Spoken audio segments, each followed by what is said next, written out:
Naquele tempo, disse Jesus a seus discípulos: não se perturbe o vosso coração. Tendes fé em Deus, tende fé em mim também. Na casa de meu Pai há muitas moradas. Se assim não fosse, eu vos teria dito: vou preparar um lugar para vós. E quando eu tiver ido preparar-vos um lugar, voltarei e vos levarei comigo, a fim de que onde eu estiver, estejais também vós. E para onde eu vou, vós conheceis o caminho. Tomé disse a Jesus: Senhor, nós não sabemos para onde vais. Como podemos conhecer o caminho? Jesus respondeu: eu sou o caminho, a verdade e a vida. Ninguém vai ao Pai senão por mim. Se vós me conhecesseis, conheceríeis também o meu Pai. E desde agora o conheceis e o vistes. Disse Filipe: Senhor, mostra-nos o Pai, e isso nos basta. Jesus respondeu: há tanto tempo estou convosco, e não me conheces, Filipe? Quem me viu, viu o Pai. Como é que tu dizes: mostra-nos o Pai?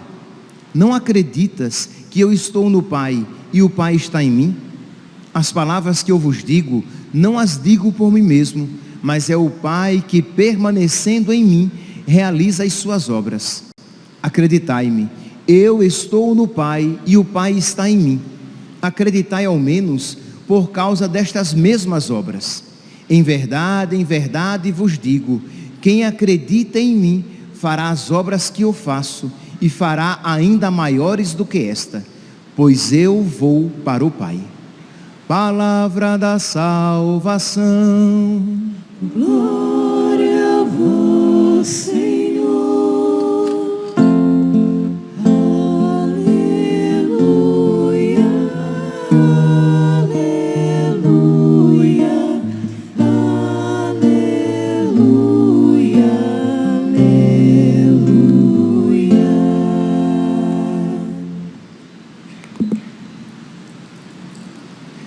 Caríssimos irmãos e irmãs, estamos celebrando o 5º domingo da Páscoa. E o evangelho de hoje, para facilitar bem a homilia, é o evangelho que nós já ouvimos na sexta e no sábado. Digo para facilitar, porque eu não posso repetir o que eu já disse. Então, aqueles que foram à missa durante a semana, ou aqueles que meditaram o evangelho em casa, o evangelho de hoje é aquele que nós ouvimos na sexta e no sábado. Mas, meus irmãos, é de tal importância que a igreja como que nos faz refletir, repetindo, né, a proclamação dele nesses 3 dias consecutivos. No ano A, por exemplo, isso acontece. Então, nós estamos ouvindo aqui Jesus que diz: não se perturbe o vosso coração. Tendes fé em Deus, tende fé em mim também. Na casa do meu Pai há muitas moradas. Pois bem, para que nós possamos compreender essa palavra, porque é que Jesus está dizendo aos apóstolos: não se perturbe o vosso coração, é importante que nós tenhamos uma visão de contexto. Qual é aqui o contexto? Jesus, ele está se aproximando da sua paixão, e ele sabe, meus irmãos, que a sua paixão e morte vão abalar os discípulos, os apóstolos. Ele sabe que aquilo será um grande sofrimento a ser suportado. Então Jesus já de antemão diz: não se perturbe o vosso coração. Jesus sabe também que os chefes judeus não acolheram a sua mensagem. Se vocês pegarem lá em João capítulo 12, versículo 37, diz assim: que, embora Jesus tivesse feito muitos milagres, os chefes não acreditaram nele. Isto é, Jesus Cristo fez tudo o que era necessário para lhes despertar a fé, mas eles continuavam obstinados em não aceitar Jesus. Para piorar isso, como se fosse possível ainda piorar, isto é, os chefes dos judeus não estavam acreditando em Jesus por culpa própria, por coração endurecido. Um dos 12 vai trair Jesus, e Jesus diz: olha, eu já estou dizendo antes que aconteça, para que quando acontecer, vós saibais que eu sabia. Isto é, que eu não fui enganado nem surpreendido. Um dentre vós me trairá. Então imagine aqui o abalo na fé dos apóstolos. Os chefes que não acreditam, um dentre os 12 que vai trair, Jesus que diz que vai partir, eu vou partir, e vocês não podem ir comigo agora, e Pedro, o chefe, me negará. Antes que o galo cante, ele me negará 3 vezes. Então vocês podem imaginar o clima de perturbação entre os apóstolos. Então é nesse contexto que nós devemos ouvir a palavra de nosso Senhor, aqui em João, capítulo 14, versículo 1, não se perturbe o vosso coração. Mas é interessante aqui, meus irmãos, a condição que o Senhor nos dá para que nós não perturbemos, para que nós não nos deixemos perturbar, isto é, para que nós não percamos a fé nele, para que nós não nos escandalizemos com os problemas. Judas, que o trai, Pedro, que o nega, o aparente problema da partida de nosso Senhor, e os chefes judeus que não aceitam. Qual é a condição que o Senhor nos dá? Qual é o antídoto? Qual é o remédio para as aflições que tentarão perturbar os apóstolos? A casa do meu Pai tem muitas moradas, e eu irei preparar para vós um lugar. Meus irmãos, o antídoto que o Senhor dá para a perturbação na fé é que nós nos voltemos para o céu, para a promessa de Deus. A casa do meu Pai tem muitas moradas, e eu irei preparar-vos um lugar. Como é que, repetindo exatamente a palavra de nosso Senhor, João capítulo 14, versículo 2, na casa do meu Pai há muitas moradas, vou preparar um lugar para vós, e quando eu tiver ido preparar-vos um lugar, eu voltarei e vos levarei comigo, a fim de que onde eu estiver, estejais também vós, estejais comigo. Meus irmãos, este remédio para os apóstolos é um remédio para nós. Isto é, isto que Jesus deu como um antídoto para toda perturbação, para toda tentação de perda da fé, que Jesus deu para os apóstolos, Ele deu para cada um de nós. Nós precisamos, meus santos, voltar os nossos olhos para a casa do Pai, para aquela morada na casa do Pai. Nós precisamos voltar os nossos olhos para o céu. Porque qual é o problema, meus santos? Existem muitos cristãos, existem muitos católicos que têm os olhos voltados, apenas para a terra, apenas para as coisas deste mundo. Então é claro, meus santos, se os apóstolos tivessem os olhos voltados apenas para as coisas deste mundo, eles iriam se perturbar, porque afinal de contas o grupo estava fragilizado. Judas traiu, Pedro negou, na hora do vamos ver, todo mundo foge, só fica João, os chefes do povo não o reconhecem, e Jesus, como se não bastasse tudo isso, ainda diz que ele vai partir. Então é claro que se eles tivessem os olhos voltados apenas para este mundo, eles iriam se perturbar, eles iriam desanimar. Mas Jesus diz: voltem os olhos para o céu. A casa do meu Pai tem muitas moradas. Meus irmãos, se nós olharmos na Sagrada Escritura, nós veremos que esse foi o remédio repetido depois pelos apóstolos, pelos 12, né? Depois que Matias entra no grupo, e por São Paulo. Isto é, diante das dificuldades da vida, diante dos problemas da vida, o que é que eles vão repetir?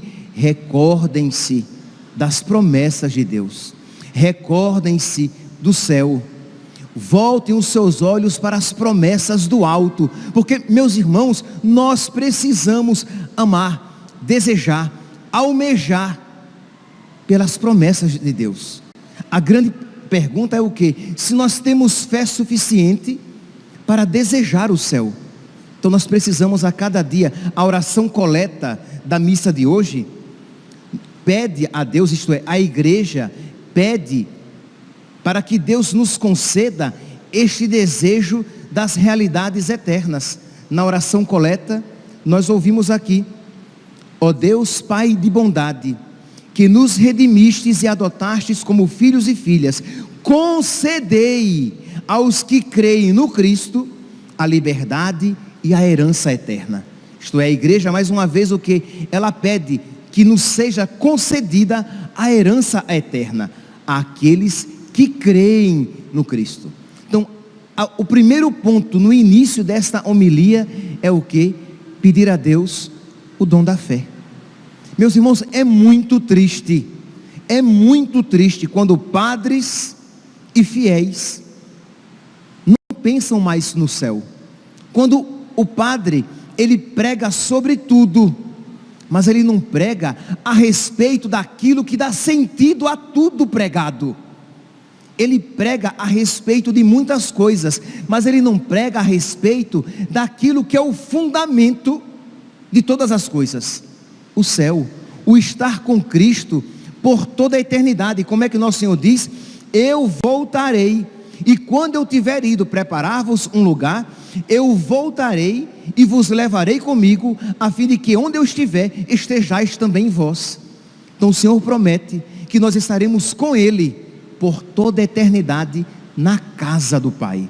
É claro aqui que por casa do Pai é uma figura, isto é, nós estaremos no céu, nós estaremos naquele lugar que os olhos não viram, a respeito do qual os ouvidos não ouviram, e que o nosso coração nem ousa imaginar. Por quê? Porque o Senhor, Ele sobrepujará, Ele ultrapassará as nossas expectativas.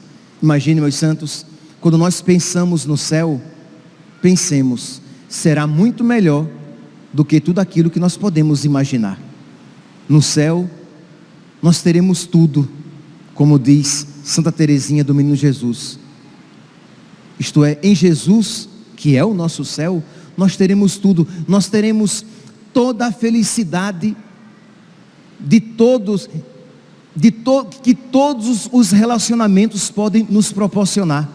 A felicidade de um casamento, de um bom casamento, a felicidade de uma amizade, a felicidade do amor entre o pai e o filho, a felicidade entre os irmãos. Por quê? Porque nós contemplaremos a face de Deus.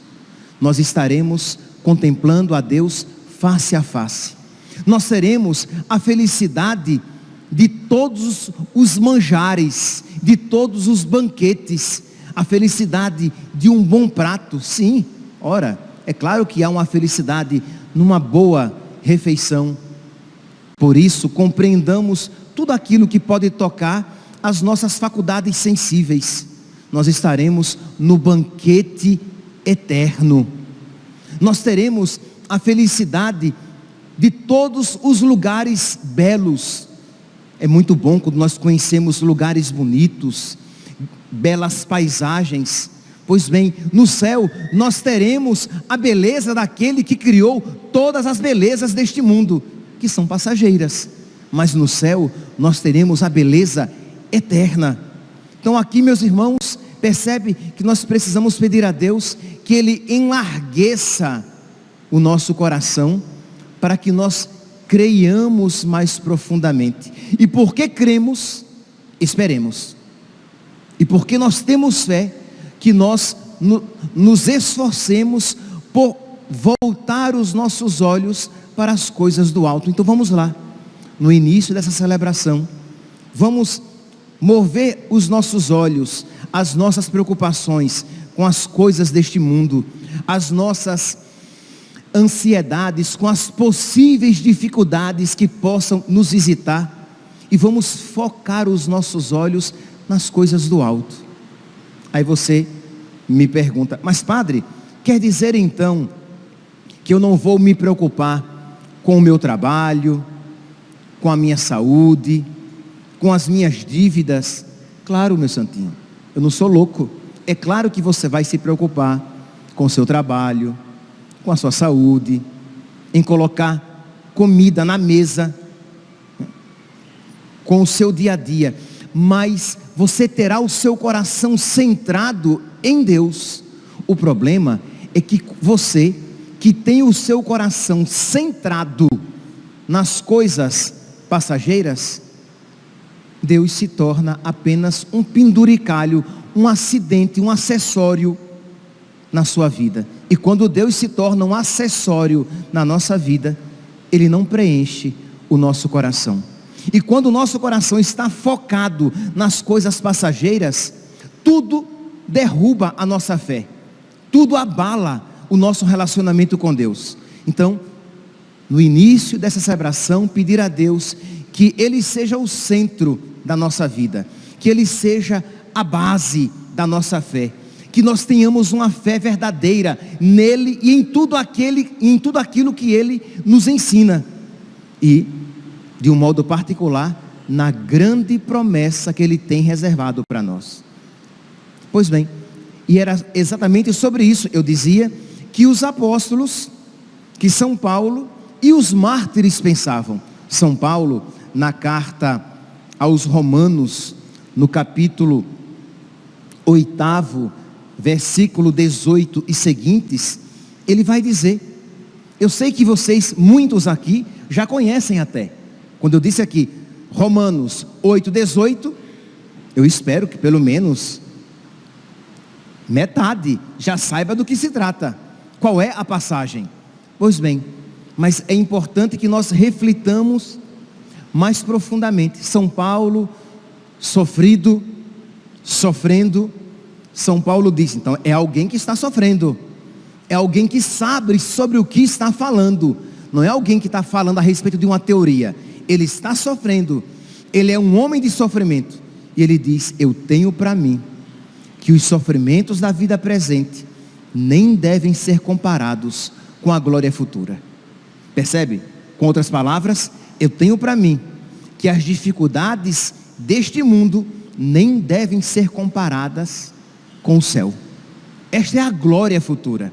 Então, quando você pensa no céu, os grandes problemas da sua vida perdem um pouco do seu tamanho, perdem um pouco da capacidade que tem de desequilibrar você. Por quê? Porque você pensa no céu. Você está doente, pode ser que haja pessoas aqui com doenças sérias, com um câncer, é uma doença séria. Pode ser que haja pessoas aqui com problemas consideráveis, problemas psicológicos, passando por uma grande dificuldade na sua vida, por um problema, por uma depressão, por pessoas que estão sofrendo com o sofrimento de outras pessoas, pessoas que estão passando por uma crise financeira considerável. Pois bem, meu santinho, se você volta os seus olhos para o seu corpo doente, você se desespera, se perturbará o seu coração. Mas se você volta os seus olhos para o céu, o seu coração se consola, porque você diz, depois disso, há um céu maravilhoso esperando por mim. Se você que está doente, ou com um filho doente, e você, aqui eu me recordo o que eu disse uma vez para minha irmã. Ela teve o seu filhinho e 4 dias depois, seu filhinho morreu. Então você pode imaginar, uma mãe que espera por um filho grande parte da sua vida. Ela já tinha quase 40 anos, e ela queria muito um filho. Quando ela engravida, uma gravidez um pouquinho conturbada, mas a criança vai nascer, que maravilha, meu bebê vai nascer. E o bebê nasce e morre. E eu lembro que eu estava lá no dia da morte, quando eu disse a ela, aquilo que para quem não tem fé, foi uma bobagem, mas para nós que temos fé, é um consolo. E eu disse, Olívia, o Olavo está no céu. Ele foi batizado. Ele está no céu. Você tem um filho do céu. Aquilo retirou todo o sofrimento do seu coração? Não. Mas aquilo deu a ela uma perspectiva espiritual. Ele está no céu. E com a graça de Deus eu vou me esforçar para com Ele um dia me encontrar. Percebe aqui, meus santos, quando nós voltamos os nossos olhos para as realidades espirituais, os sofrimentos da vida, eles vão ocupar o seu devido lugar. Eles não terão maiores incidências na nossa alma. Por quê? Porque os nossos olhos estão voltados e focados. Ora, meus santos, se você, meu santinho, minha santinha, tem os seus olhos voltados apenas para a sua realização financeira, em fazer viagens, em comprar roupas bonitas, em ter carros, em ser sempre jovem, ora, saber que você provavelmente não vai realizar todos esses sonhos, que você vai envelhecer, adoecer e morrer, isso é muito frustrante. Mas se você, meu santinho, sabe que existe um céu preparado para você, embora não realizar algum sonho bom seja um pouco dolorido, mas o sonho primeiro e principal me está garantido. Jesus me alcançou, me realizou aquela graça primeira. Ele me preparou um lugar na casa do Pai. E é isso, meus santos, o que nós precisamos pedir a Deus, que Ele coloque no nosso coração isso, para que a partir desta fé, nós vivamos a nossa vida. Porque se nós vivermos a nossa vida a partir somente das nossas expectativas humanas, e Deus for apenas um penduricalho, um acréscimo, um acidente, um enfeite na nossa vida, esse Deus não vai ser suficiente para dar sentido à sua existência.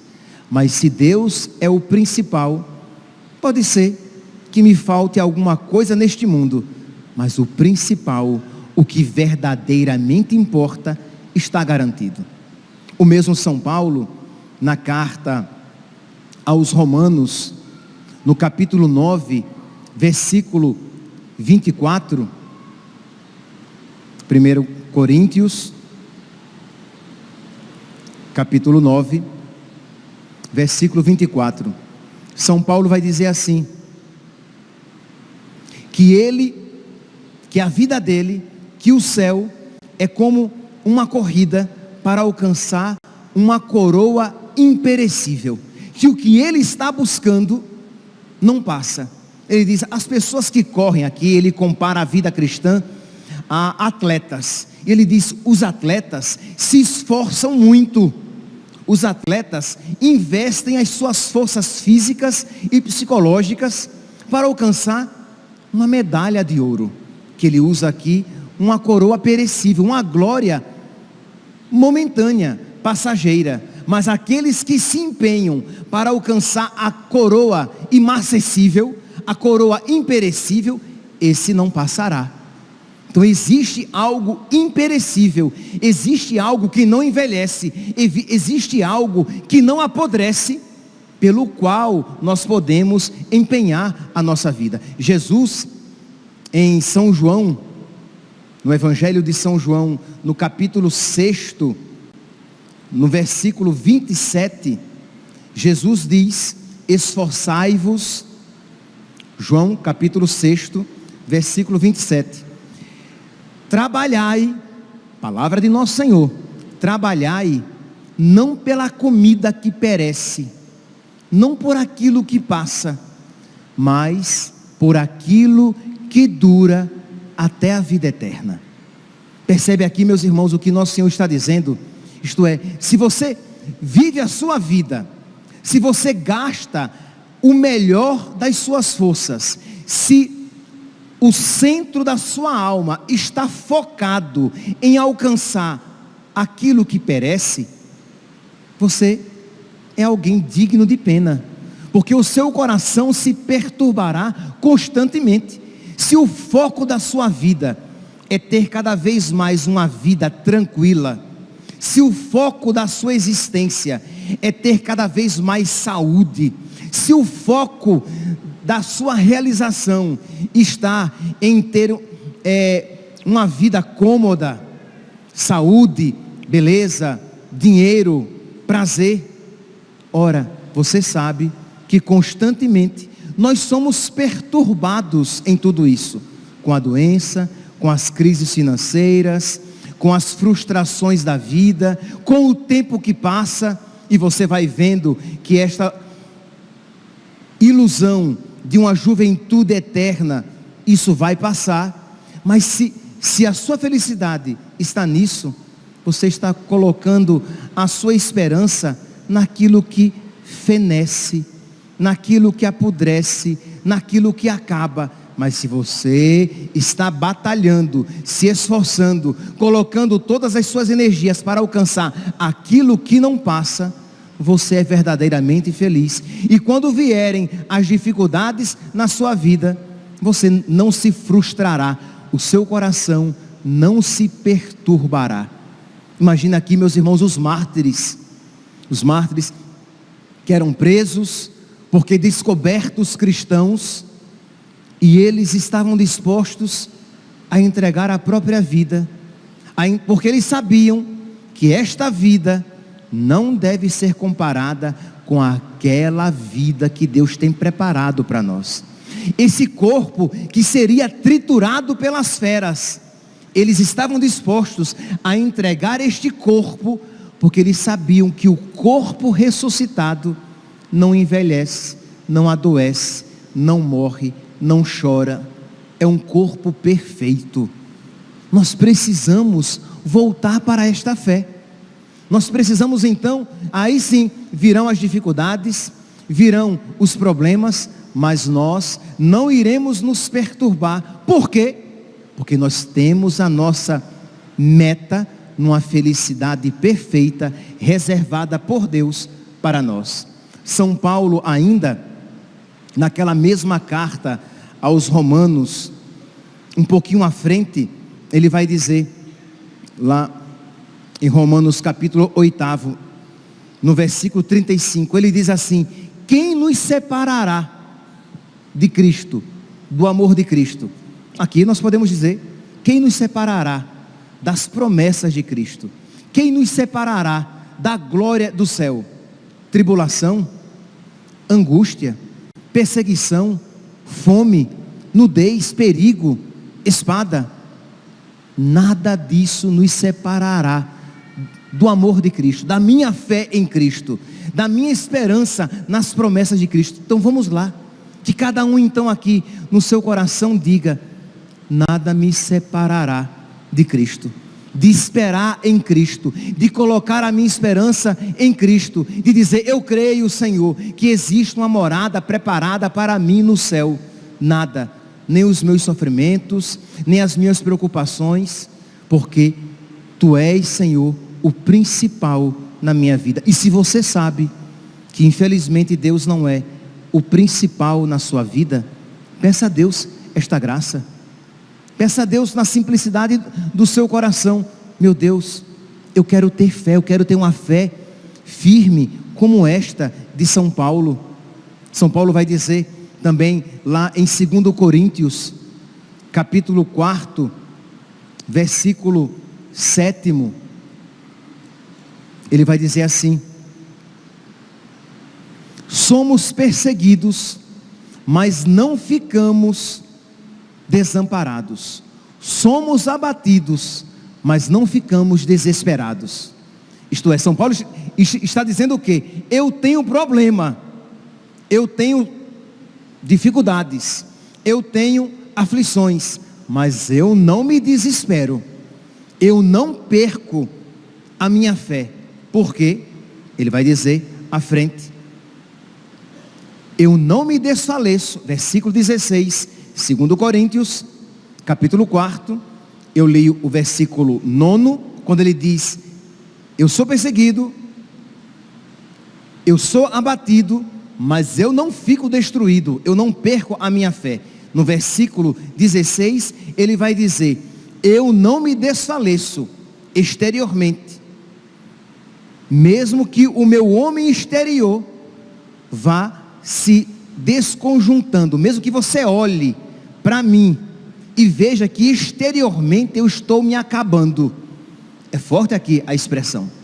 Ele diz: você olha para mim e vê, você pode dizer aqui, você olha para mim e vê que eu estou envelhecendo. Você olha para mim e vê que o câncer está corroendo as minhas forças. Você olha para mim e vê que as dificuldades da minha vida estão levando todo o vício da minha existência. Mas interiormente eu vou crescendo e me renovando a cada dia. Versículo 18: porque nós não miramos as coisas que se veem, mas as que não se veem. Olha aqui, meus santos, 2 Coríntios, anota, guarda na sua memória e depois coloca lá na porta do armário do seu banheiro, no espelho do seu banheiro, para que você todos os dias de manhã, quando você for lavar o rosto, você veja: eu não miro, eu não olho, eu não foco as coisas que passam, as coisas que se veem, mas as que não se veem. Eu não foco a minha vida no carro, no dinheiro, na conta bancária, no emprego, na saúde, na beleza. Eu foco a minha vida naquelas coisas que não se podem ver. 2 Coríntios, capítulo 4, versículo 18. E ele continua: pois as coisas que se veem são temporárias, e as que não se veem são eternas. Percebe aqui, meus santos, o que significa então dizer que nós precisamos focar nas coisas que não se veem, nas coisas espirituais, para que o nosso coração não se perturbe. Por não se perturbar, entenda, para que você não se desespere, para que você não perca a fé, porque é claro, meus santos, no mundo tereis tribulações. Não é assim que nosso Senhor nos diz lá em João capítulo 16, versículo 33? Então, no mundo nós teremos dificuldades, no mundo tereis tribulações, no mundo nós adoeceremos, alguns gravemente, outros menos gravemente, mas todos adoeceremos. No mundo nós experimentaremos a morte dos nossos entes queridos e depois a nossa morte. No mundo nós teremos aflições, problemas financeiros, problemas de relacionamentos, traições, invejas. No mundo tereis aflições, mas coragem, eu venci o mundo. Coragem, eu voltarei e vos levarei comigo. Agora, meu santinho, se você acha que isso é história da carochinha, é um problema. Se você não crê que o Senhor voltará e nos levará com Ele, se você não crê que existe uma morada na casa do Pai com o seu nome, Overlan, Padre Overlan, já que tu és sacerdote para sempre, segundo a ordem do rei Melquisedeque, Padre Overlan, existe um lugar com o meu nome, e se eu soubesse o nome de cada um, eu diria: existe um lugar na casa do Pai, existe uma cadeira no grande banquete reservada com o seu nome. Se você crê nisso, você se fortalece diante das aflições, porque no mundo tereis aflições, tereis tribulações. Então percebe que quando o Senhor diz, não se perturbe o vosso coração, Ele não está falando aqui de uma perturbação psicológica, de uma perturbação devido aos problemas da nossa vida. Ele está dizendo, não se escandalize o vosso coração quando o sofrimento bater na vossa porta. Como Ele disse aos apóstolos, não se escandalize quando vocês me virem crucificado. Não se escandalizem quando vocês virem que Judas vai me trair. Não se escandalizem, não percam a fé quando vocês virem que Pedro vai me negar e que Judas vai me trair. Não se escandalizem quando vocês virem que os chefes dos judeus não creem em mim, e até aqueles que creem abertamente não vão nos apoiar. Não se escandalizem, não percam a fé. Coragem. Eu venci o mundo, eu vou morrer, mas eu ressuscitarei. Então, meus santos, vamos lá. Vamos elevar aqui uma grande súplica a Deus. Se a palavra de Deus diz que onde houver 2 ou mais reunidos, Ele está no meio de nós. Se a palavra de Deus diz que tudo que nós pedirmos, Ele nos dará, peçamos a fé. Uma fé viva, uma fé firme nesta palavra. Que nós estejamos dispostos, o quê? A mesmo em meio às dificuldades da vida, das quais não temos como fugir, mas que estejamos dispostos a viver com espírito de fé, como cristãos.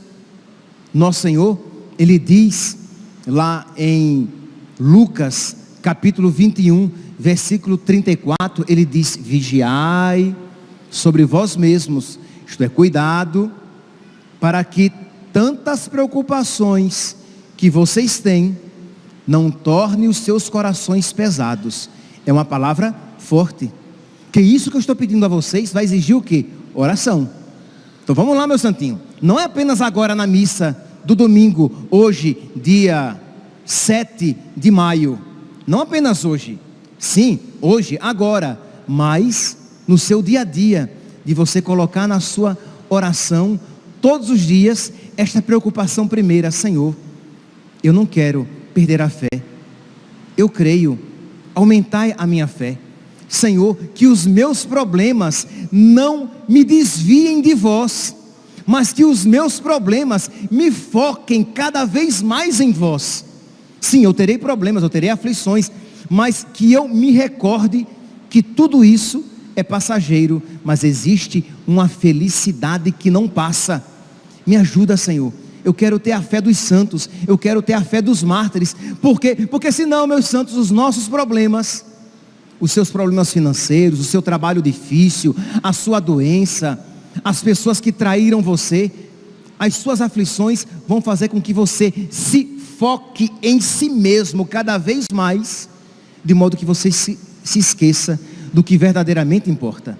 Vamos lá, vamos ouvir aqui para terminar esta homilia de hoje, essa palavra de nosso Senhor, Lucas capítulo 21, versículo 34. O Senhor diz, vigiai sobre vós mesmos, para que os vossos corações não se tornem pesados pelo excesso de comer, a embriaguez e as preocupações da vida. Isso é, cuidado, porque senão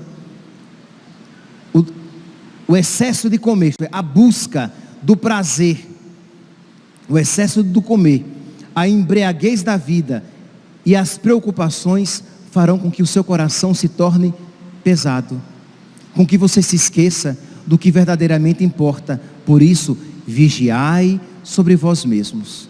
Que hoje então, meus santos, diante desta palavra, que nós precisamos pedir a Deus a graça de nós não nos perturbarmos, porque existe uma morada para nós na casa do Pai com o nosso nome. Que nós peçamos a Deus esta fé. Vamos fazer este compromisso. A partir de hoje, dentre os outros pedidos, nós sempre iremos pedir a Deus que aumente a nossa fé. Que dentre os outros pedidos, que nós peçamos a Deus, que nós nunca duvidemos que existe um lugar na casa do Pai, um lugar reservado para nós. Pedir a Deus a graça de nós não nos ocuparmos de tal maneira com as coisas passageiras que nós esqueçamos do que verdadeiramente importa. E infelizmente está assim de gente, isto é, que trabalha e é um bom trabalhador. Homens e mulheres que se esforçam, que têm uma certa virtude no seu trabalho, mas que não têm este mesmo empenho com as coisas do céu. Que trabalha segunda, terça, quarta, quinta, sexta, sábado e no domingo descansa para trabalhar segunda, terça, quarta, quinta, sexta e sábado e no domingo descansa. Isto é, que não vai à missa, não está preocupado com as coisas do alto, que não reza, alimenta, trabalha para alimentar o seu corpo, mas não se esforça para alimentar a sua alma. Uma pessoa dessa não tem estrutura para sofrer. No primeiro sofrimento ela se perturba. Essa pessoa que trabalha segunda, terça, quarta, quinta, sexta e sábado, ela trabalha pensando em dar o melhor material para os seus filhos, uma boa escola, uma boa comida, um bom calçado, dar coisas que se veem, mas não se preocupam em dar o que não se vê, a fé, ensinar as virtudes, ensinar o amor a Cristo. E o Senhor diz: esforçai-vos por aquilo que não passa, buscai o que não se vê. Mas se você, meu santinho, não tem fé, isso resultará em desgraça para você e para os seus.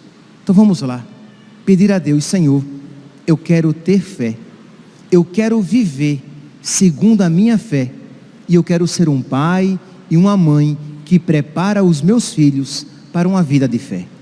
Tenho certeza, meus santos, que se nós pedirmos isso a Deus, Deus nos dará, porque é isto o que Ele quer nos conceder.